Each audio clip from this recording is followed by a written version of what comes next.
Stop posting content that sounds good, but doesn't convert. Your content problem is really a strategy problem. ViralGen turns your idea into hook scripts, audience insight, conversion strategy. Get niche-aware output in seconds. Free gets you started. Pro unlocks scripts, agency unlocks full cash bridge strategy. Start your free trial, getviralgen.io. Drowning in content chaos? ViralGen is the lifeboat. Type in a biz idea, pick niche, audience, platform, goal, tone, then hit generate. Boom! Hooks pop up like magic. Pro scripts and agency strategies? Locked and loaded. Dive into metrics like a pro. It's like having a content wizard in your pocket. Start a free trial at getviralgen.io and let the AI do the heavy lifting. Struggling to keep up with content trends? ViralGen AI platform is the game changer. Log in, upload, boom! Instant viral-worthy content ideas. With its AI-driven insights and creative prompts, it's like having a genius content buddy who never sleeps. Perfect for creators craving fresh, engaging posts without the burnout. Tried it once? Now it's like caffeine for creativity. Dive in and level up your content game today.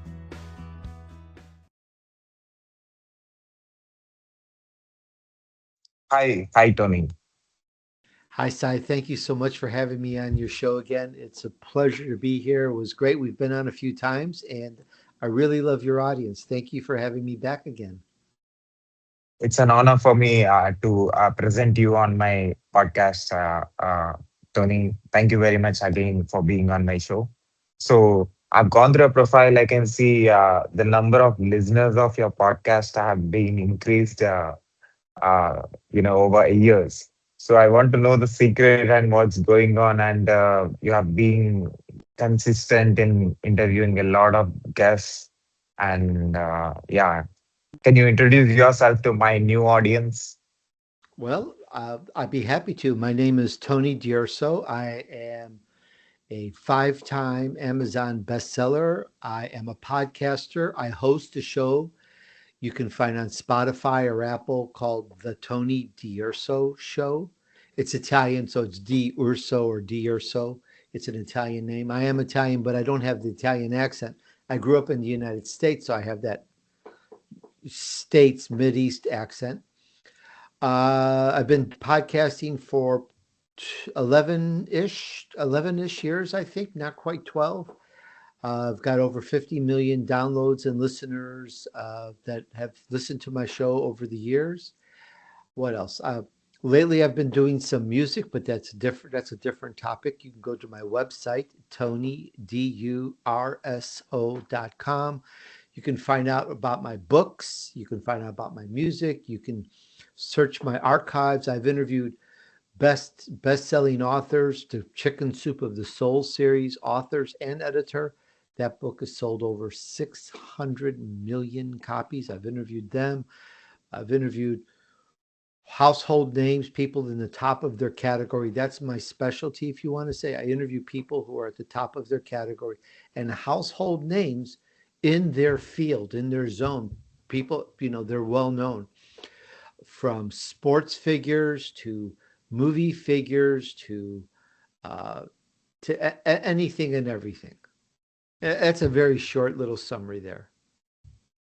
So in recent times, who all you have interviewed and what's the response? In recent times, I've interviewed, for example, last week, my show came out with Ed Latimore. He's a heavyweight champion, a fighter, boxer. He's very, very well known in the sports and fight industry, or if I say fight, I mean boxing industry. Uh, he talked about discipline, what it takes, and how he's making a comeback at 40, which is really quite something. And he thinks his 40-year-old self is better than his 30-year-old self. So that says a lot. I've interviewed people like Jeff Speakman, another a martial arts star. Uh, if you ever saw the movie The Perfect Weapon, Jeff Speakman came out about a year or so ago on my show. He's very well known in the martial arts. Also, John Gill. I think John Gill easily has won over 30 world titles, easily.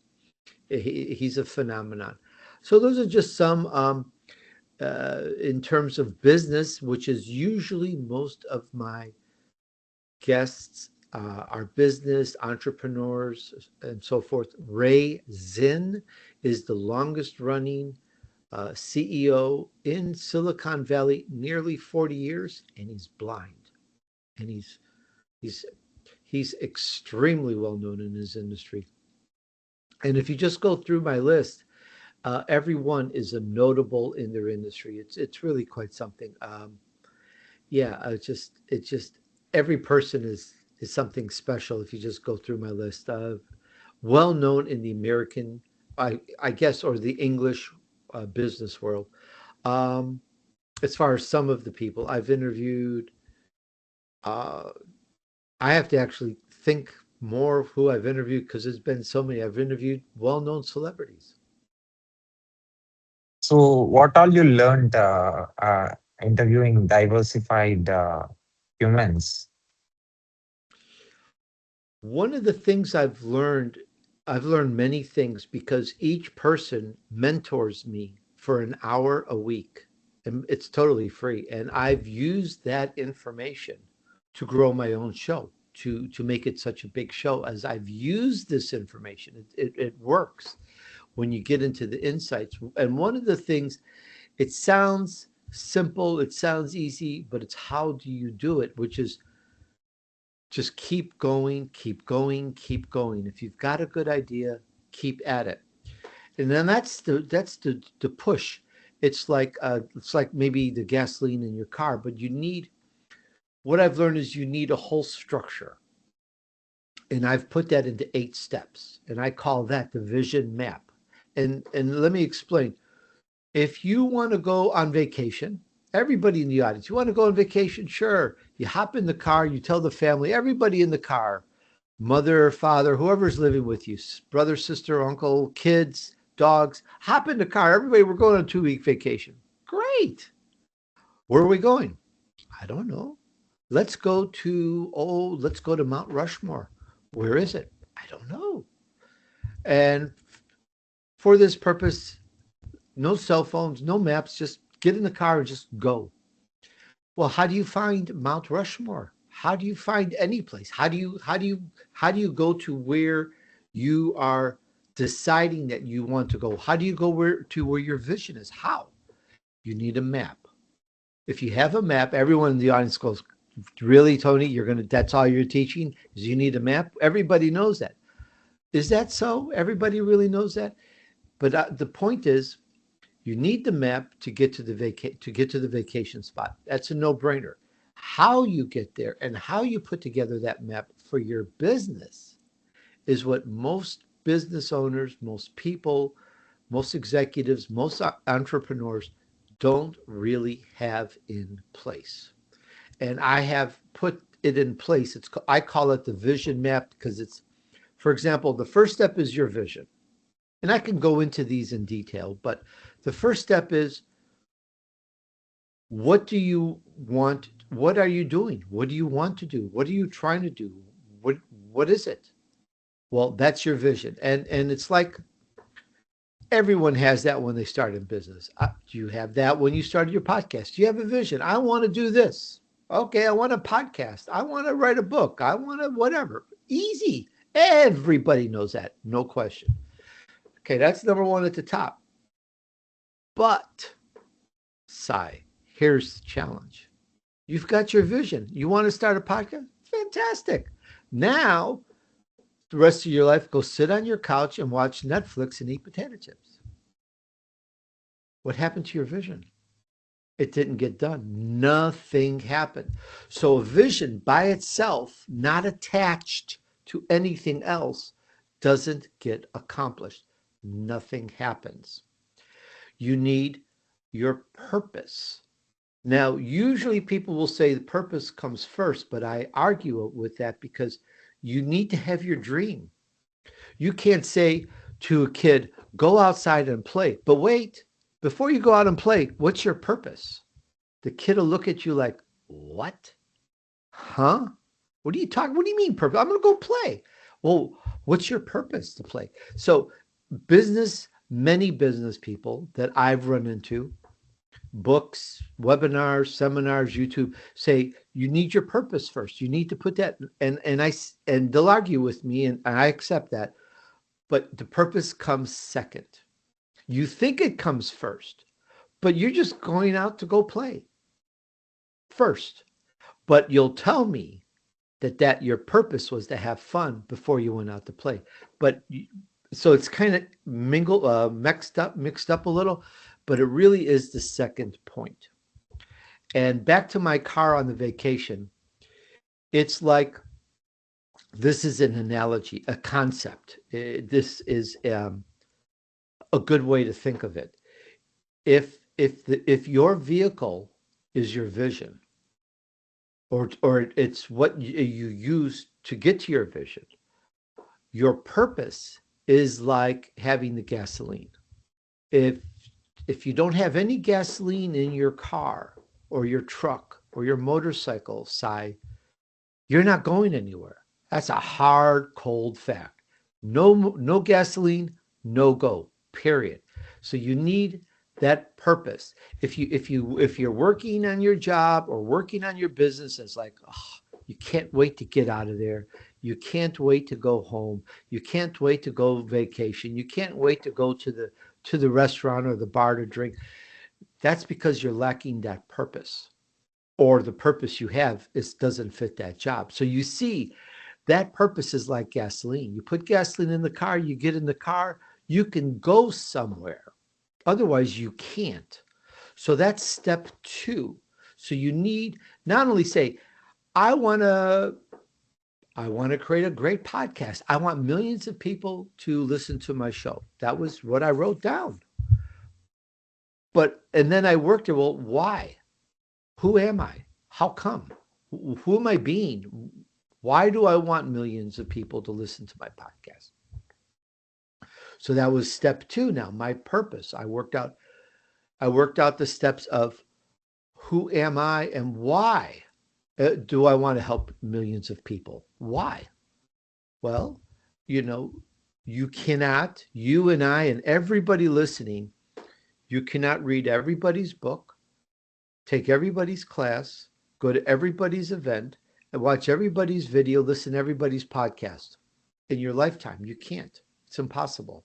You cannot listen to everybody and all their stuff. You just can't. Almost impossible to listen to my 11, 12 years of podcasts. It's just too much to listen to that. At an hour a week, that's a lot of shows. So what I wrote down, I'm going to bring knowledge to entrepreneurs. I'm going to bring knowledge to the business person. And by curating some of the best, finest stuff for them to help. So I bring on people who have made it to the top of their category, who then share that wisdom, almost like giving a little masterclass to the people on my podcast. So that was my purpose, was to curate that information. Now I've got a vision and I've got a purpose. And so now, to connect to that, the next step is your objective. What is it you want to accomplish? If you just have a vision and a purpose, it's almost like sitting on that couch for the rest of your life watching Netflix. It doesn't go anywhere if you don't have an objective.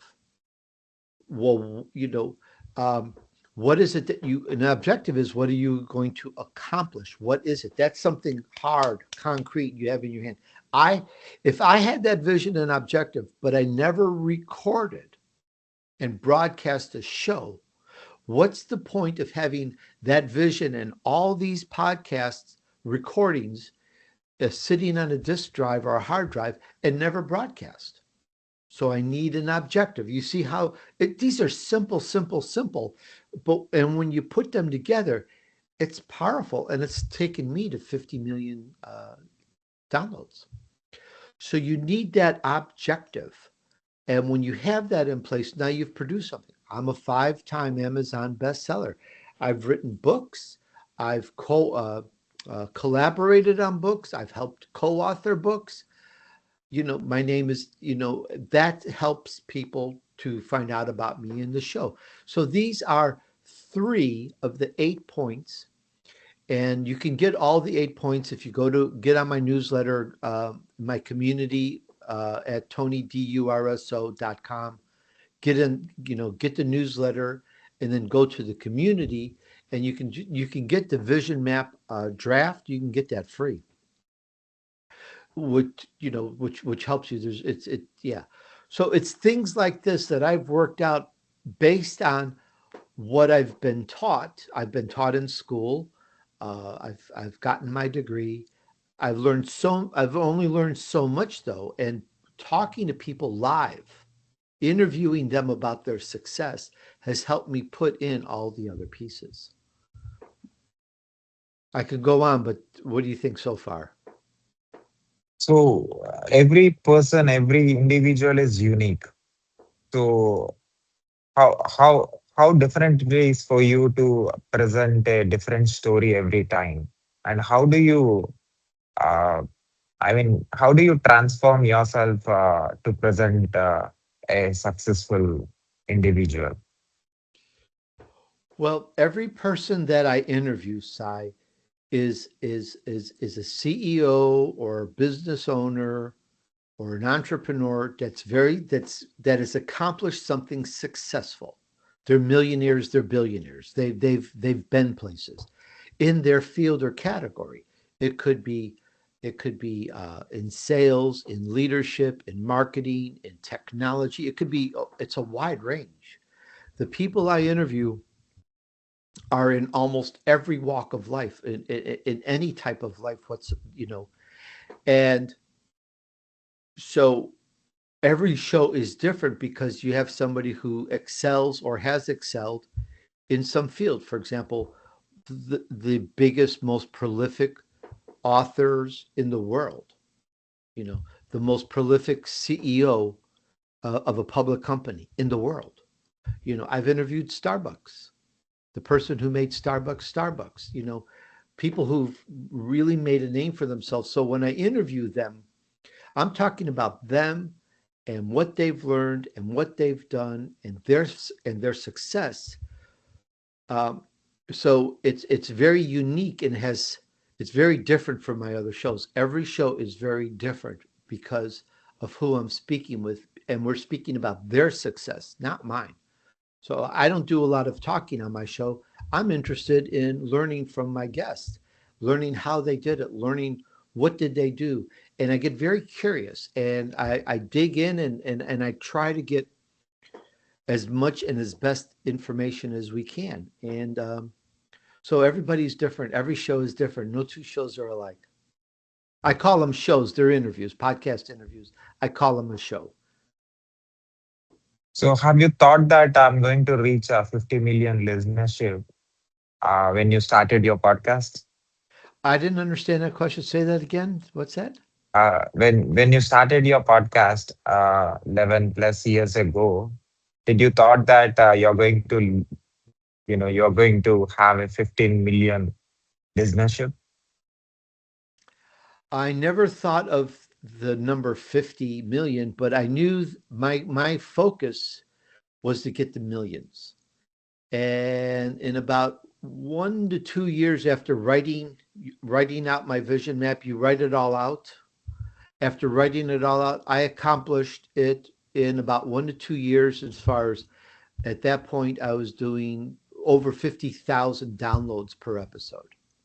I was rocking, and I had accomplished my vision map, and I had to update and improve, add to it, because I had accomplished just about everything that was on there. So the vision was to get millions of people listening to my podcast, and I'm still working on that because I think I'm going to go to 100 million next. So what all the changes that happened when you started becoming a host, in getting this influence from all these leaders? As far as changes in my podcasting, a lot. I changed my podcast style, format, music many, many, many times. always improving it. But the basic uh, is always a um, conversation. Usually, the guest does all the speaking. It's a conversation where I'm curious and interested in what the guest has done and accomplished. But I've changed the format, the style, the brand colors, so many things. I'm always improving. Um, though it does look like the show to some may be the same or similar. But again, there's no way anybody's going to listen to 11 years worth of weekly podcasts. It's a lot of stuff. Um, but I've been staying with it. I haven't stuck to the first. For example, if I stayed with exact format and style I did when I first started, I would not have gone to 50 million. When I first started, yeah, it was just different music, different format, different. I didn't know things like I know now. So now it's a different world. And it's like when you have your first business and you make your first $1,000, what it took to make your first $1,000 is different than what it takes to make your first $10,000. And that's different than what it takes to make your first $100,000. You're the same person, same business, but you've changed that model.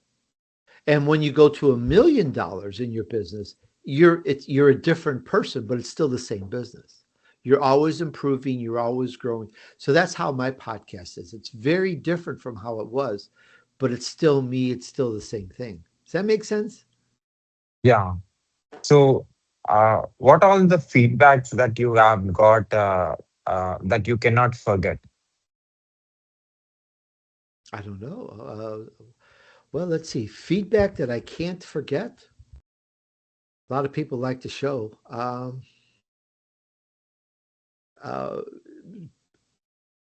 Entrepreneurs, business owners, CEOs enjoy the show because the biggest feedback I get is that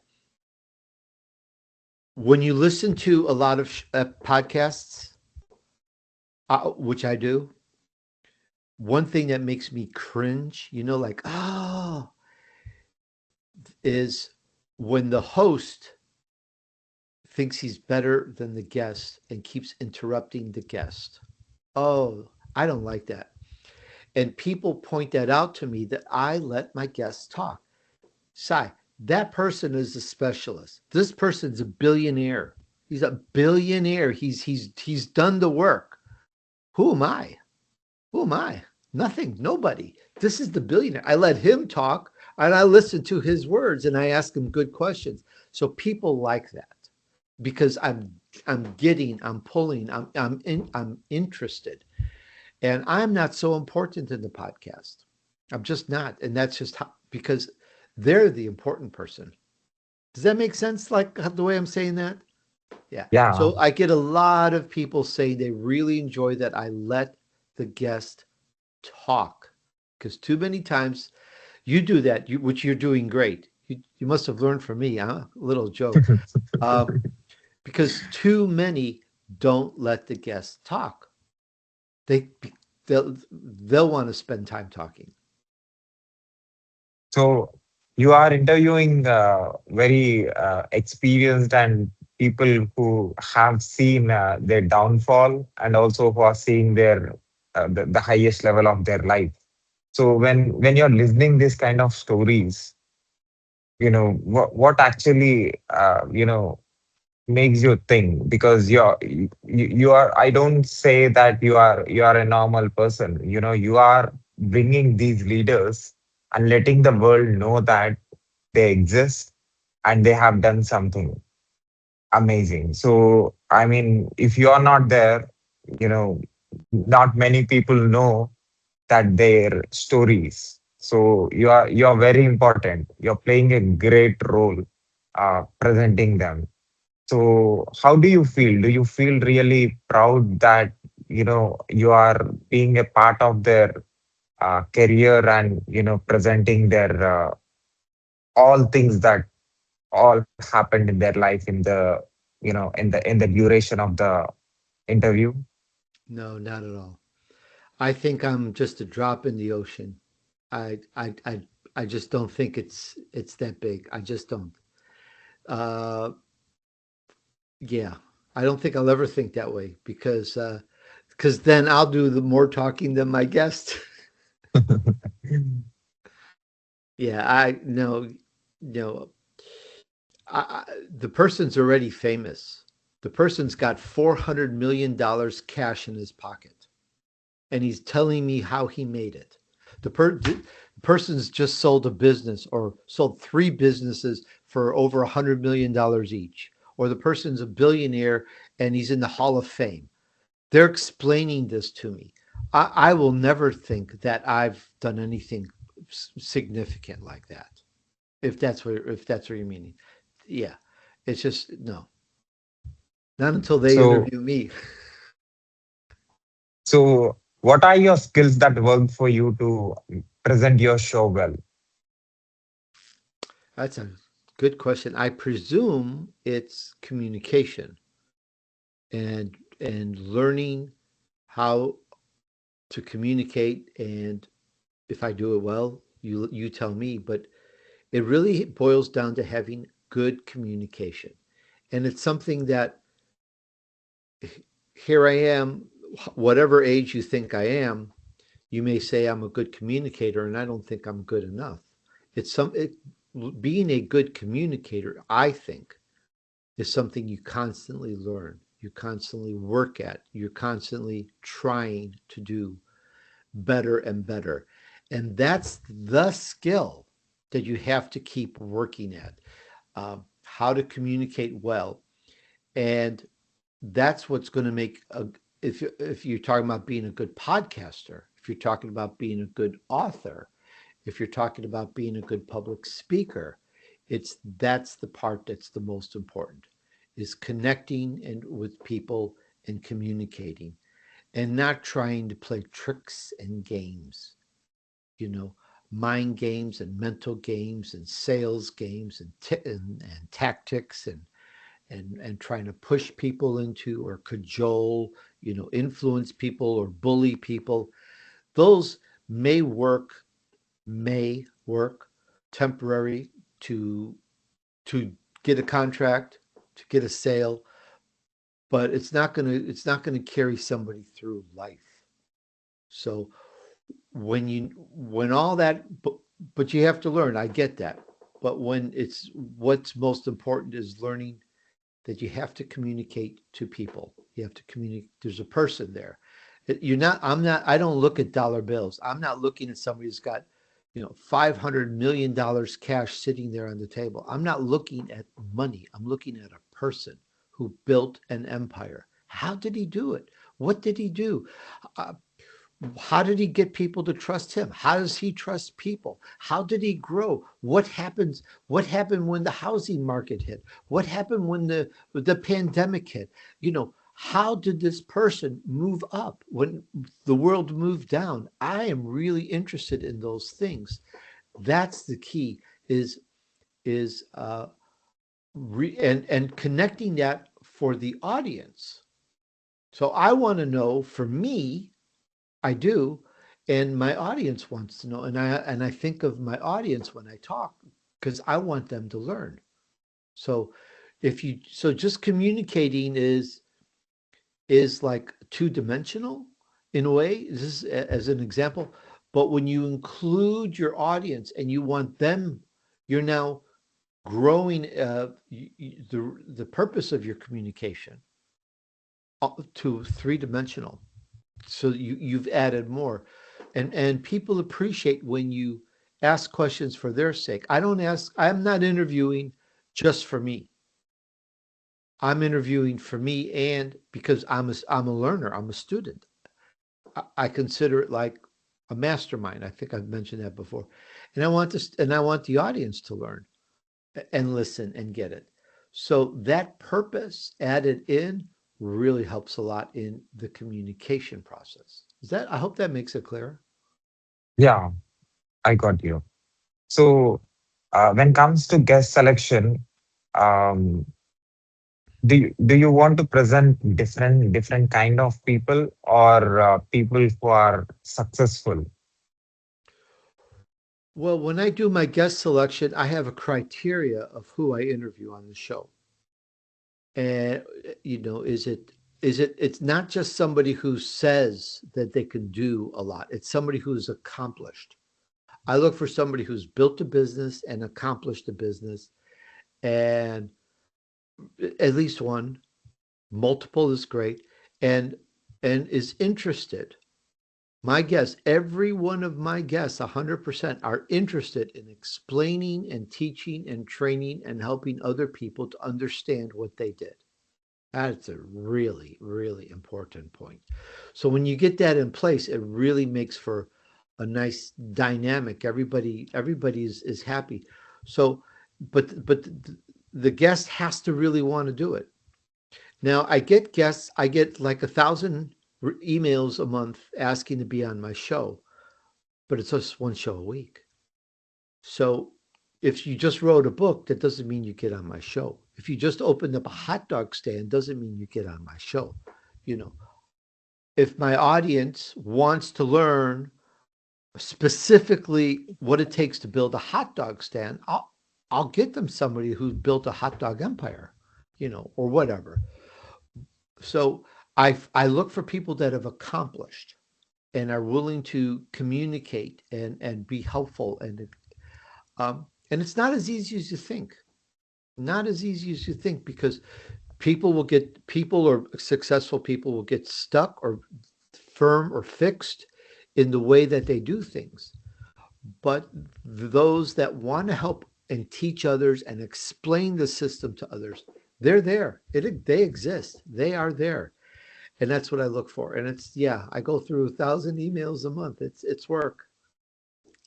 So how do you adapt yourself to every new guest? Please explain that again. What's that? How do you adapt yourself to a new guest Oh, how every do I time? adapt? How do I adapt? Yeah. I don't think I do. I think I work out what questions would really make sense to ask, so I get an idea, what's going on in the world? What's going on in the world today? Trouble, commotion, whatever. What's the consensus? And what's this guest that I'm interviewing do? And can I help satisfy that desire for what's going on in the world? And how do I build my business? I mean, an entrepreneur, a couple weeks, a month or two ago, I was interviewing entrepreneurs. The concern then was, if the tariffs go up, what's going to happen to their business? They were in confusion. What are they going to sell anymore? Are they not going to sell? Are their goods going to come back? What's going to happen? There was such a concern on that. So I focused on what was the concern, and we approached that with my guests, and it became very successful. But today, when I interview somebody, we didn't even say the word tariffs once, because it wasn't an issue now. Something else was an issue in the world. So I take the world issue and I take what the person is successful at, and how do we make that? For example, let me give you an example. Today, I interviewed a person who is an expert in influencer marketing. Sounds interesting. How and why, and we compared it to AI. AI's gone crazy. AI is out there with posts. AI is out there with all sorts of stuff. Why do we need influencer marketing? Why not just AI? So we just tore that apart and explained it for the business person, the entrepreneur, the business owner. What do you do with all these things? Because it's an overwhelm. If you got too much going on, how do you think through it? So, because plus what's going on in the world. So we took that and approached that from what makes sense and how to use influencer marketing to grow your business and why it would be a good point. And this was based on someone who has a world-class uh, business with influencer marketing and really was able to give great points. That show's going to come out. We just did that interview today, and that's going to be out in 1 to 2 months. And that was all based on what's going on in the world. So I try to adapt all these points because that's what's on the mind of my audience. Got it. So, who all your future guests are? I have a list of future guests, and I don't have, I don't have all their stuff memorized. It's in files. They go through a process. They go through a screening process. They go through an application. They get approved, and then they get on my scheduling board. And uh, I don't have them memorized purposely because when it's interview day, then I study up on them. Then they're fresh in my mind, and I'm very curious about what they've done. So if I study a guest today that I'm going to interview in 2 or 3 or 4 months, it kind of loses something for me. But if I study them uh, the day of being interviewed, I mean, I go through the process. I learn about them as I go through the process. So I know the guest. I mean, I know of the guest, but I really get into a lot more about them before the interview so that it's fresh on my mind and current, and I'm able to just flow with it very well. So I'd have to go through my files and tell you who's coming on in the future. But I can tell you I've run into some of the shows coming out are amazing. I think they're amazing. These are shows I would listen to when I started being an entrepreneur way back in the day. And it's all free. There's no charge. You don't pay me any money for it. It's just free. So it really is good. So, your audience are from states? We promote mostly for the United States. It's heavy US. Yeah, very heavy in the US. I have to look at the charts to tell you the numbers. 60, 70%, maybe 70%. I, it's fluctuated in that range for a long time. And I like to get more US because well, the English language is one, so I like to get English people or that get it, but any language is fine. My sponsors prefer people in the US because whatever they're selling it in the US. They're not selling it in Canada or Mexico or Italy. So my sponsors prefer the more US, the better. So, what do you want to say to my audience who are listening to your uh, about your podcast for the first time? Hi, thank you for listening to the show. I hope I'm giving you what you would like to hear and what you would like to know. I do it with a pure heart to help you, and I welcome comments. Um, but listen to some shows. It's simple, it's clean, and I think they're very informative. If you want to start a business, if you are in a business, if you work a job, if you want to work a job, if you want to write a book, if you want to do anything, if you want to do anything in sports, you're going to find stuff in my shows that will help you with what you want to accomplish. I really think so. So, at last, what's your observation about my work? About your work, Yeah. my observation, you're evidently you're a successful podcaster. You've been doing this for years. This is my third time I've been on your show. I remember when you were just starting.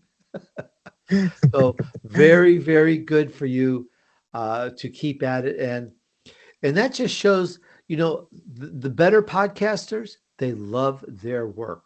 They love to get up and do the interviews, and that's more important than the money because nobody's going to pay you money mostly. Knock on your door, here's some money, go start a podcast. It doesn't happen. You start a podcast for no money. You start a podcast, no revenue. You start a podcast, no income. But it's something you love to do. And that's how I was. Nobody, knocked and said, "Hey, Tony, here's some money. Go podcast." No, I did it because I thought this is what needs to be done. I'm going to own this, and I did, and I grew it, and that's what and that's where I think passion and the purpose really come into play. And I think you have that. And here you are, years. It's been quite a few years now, and you're still doing it. This is great, man. Good job. So I have interviewed more than 100 countries experts in last few years, and the top guests are the vice president of Amazon Web Services and Salesforce vice president. Like mostly my geographical, I mean, area is United States. My listenership is in US. So. And apart from this, I'm trying to interview all kinds of people who are coming from all industries, and majorly I'm a professional software guy. I am a software engineer, so that's my full time role. Apart from that, I'm doing this to learn and to understand how they are making things happen and how they are inspiring the world and how they are bringing the positive change. So like you, who are giving, contributing to the society and making the world a better place to live.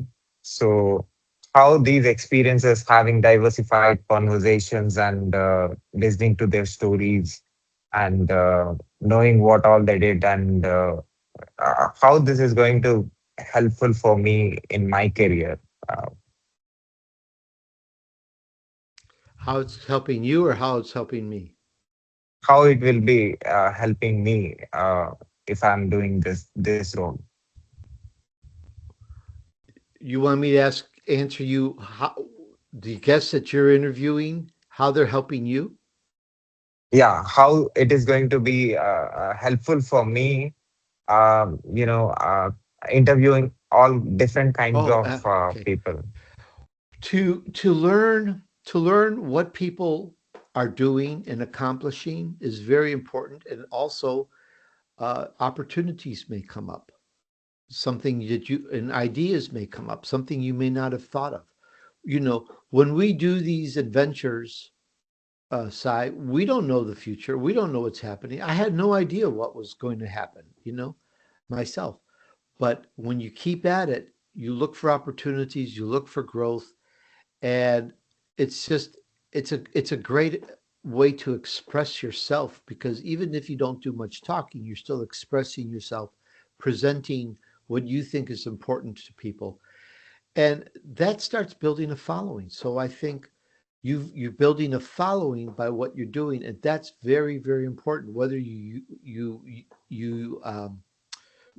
leverage that more now or not. For example, if you write a book, an important book on something, you've got a following that may like that book and may enjoy that book, or a class. So I think interviewing people, all walks of life from all over the world, is extremely beneficial. And I think it's something that you can utilize. Uh, you know, I can just see a good book out of that, that you've interviewed hundreds of people in, you know, how many countries around the world. That's a statement. That's important. That's good. I think people would be interested to find out about that. I think it's a great story, and it's just good to have a backup. I've worked for a job. I've worked for people for 30 years. I know what it's like to work for a job, and I also know what it's like when layoffs come. I also know what it's like when you don't know what if you have a job tomorrow. I know these things.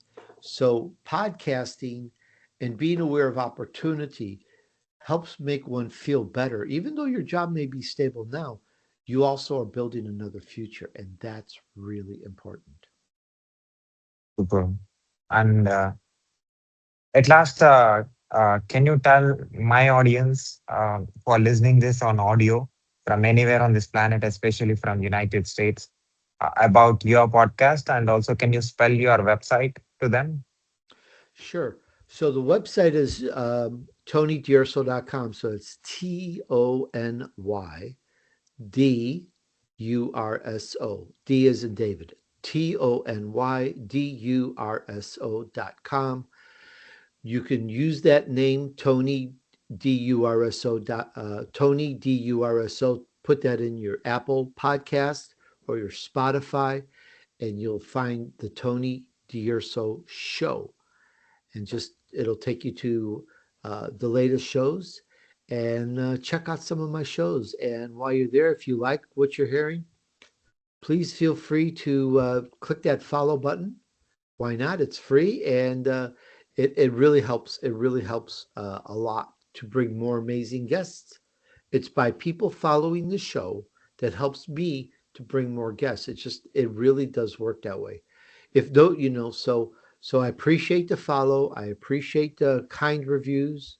If you like the show, give me a nice 5-star review. That really helps because it will help encourage possibly other people to find out about the show. So that really helps. So the show is free to you, and if you want to pay anything, follow and a review is and sharing it is a great payback. So can't wait to see 100 million number for your podcast, Tony. I think you're going to see more. We have Thank some good you. things. We have some good things coming. I'm still talking and walking, and I've got lots of things to talk about. Great. Thank you very much, sir, again for giving me opportunity in your busy schedule, and letting me interview you. You interview everyone. I interviewed you. That's a great pleasure and honor for me. And thank you very much for your presence. And it means a lot. After many years, I have interviewed you. It's an honor to be on the show. It really is. You're doing a good job. Thank you.